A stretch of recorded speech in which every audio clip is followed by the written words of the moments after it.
දන්නවද ඔයා මොන ස්කින් කෙයා කරත් ඔයා සන්ක්‍රීම් එකක් යූස් කරේ නැතුනොත් ඔයාගේ ස්කින් එක ඩැමේජ් වෙන්න බලනවා. එතකොට ඔයාගේ පිග්මන්ටේෂන් වැඩි වෙන්නත් පුළුවන්.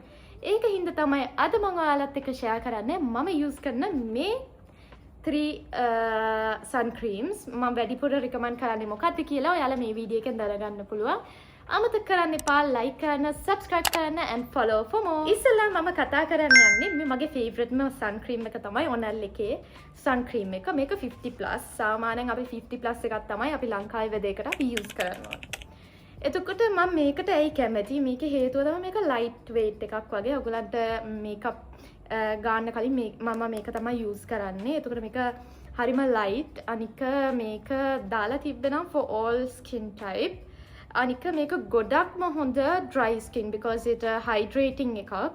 So and මේක non greasy. So මේක අනිවාර්යයෙන්ම combination oily skin එකට හරියනවා non greasy හින්දා. ඊළඟට මම recommend කරන්න යන්නේ මේ Prevance එකේ sun cream එක. මේකත් 50 plus එකක්. So මේකත් ඇත්තට ගොඩාක් for all skin type කියලා තියෙන්නේ.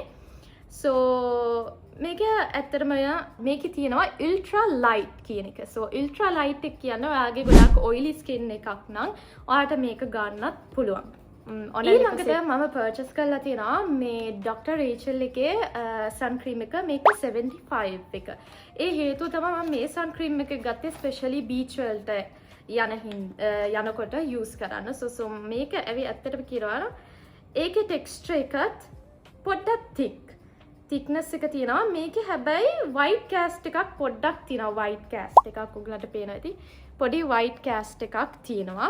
අනිත් Prevance එකේ Honel එකේ white cast එකක් එන්නේ නැහැ. ඒ කියන්නේ සුදු මැලියම් වගේ සමහර sun cream වල තියෙනවනේ. මේකේ එහෙම එකක් නැහැ. හැබැයි මේ Dr. Rachel එකේ පොඩ්ඩක් තියෙනවා.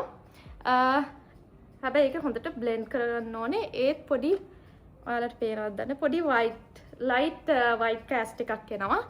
So මේක ගොඩක් දුරට මම use කරන්න හිතාගෙන ඉන්නේ beach එකට. ඔයාලා මට comment එකක් දාගෙන යන්න. ඔයාලා use කරන sun cream එක මොකක්ද? ඔයාලා try කරපු ඒකේ results කොහොමද කියලා comment එකකින් දාන්න. එතකොට අනිත් කට්ටියත් බලන්න පුළුවන්. අපිට discuss කරන්න පුළුවන්. ඉතින් අපි ඊළඟ වීඩියෝ එක හමු වෙමු. So අමතක කරන්න එපා like කරන්න, subscribe and follow for more. See you. Bye.